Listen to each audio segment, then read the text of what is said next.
Hey guys, this is Jeremiah. For this week's research project, I chose to do Lot. I chose Lot to do because I think the story is interesting and it's kind of like a cool concept. The story of Lot is like you don't see much of the story like Lot in the Bible, and he's quite a different person.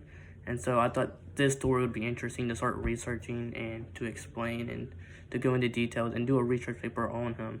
The first scripture in the Old Testament that Lot is mentioned is Genesis 11:27. It is now there are generations of Terah. Terah begot Abraham, Noah, and Haram, and Haram began Lot. So this is like the first thing where Lot's actually mentioned in the Bible. I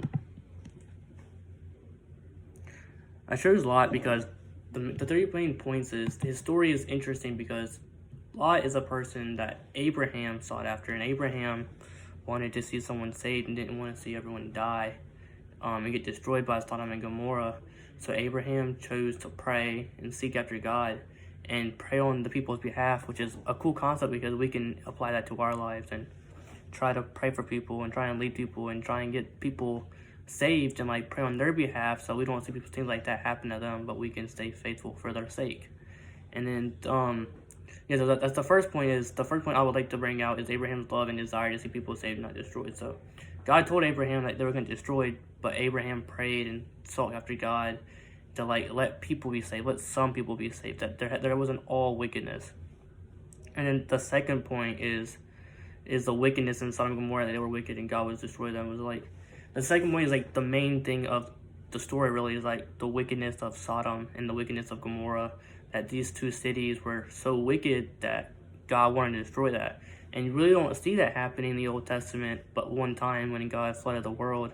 And so it takes you to an extreme thing, like how wicked was the people that they were so wicked that God wanted to destroy them. And like it's such an extreme thing that we don't see. And so it's like one of the biggest points is like, out of all that wickedness, God, there was still one, and Abraham saw the wickedness and still prayed for them and prayed for people so that some might be saved in that village.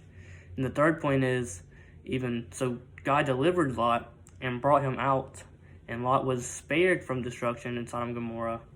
But instead of choosing to go into Zorah, he chose to stay in the mountains with his daughters, and ultimately his daughters drunkened him, and they had, yeah.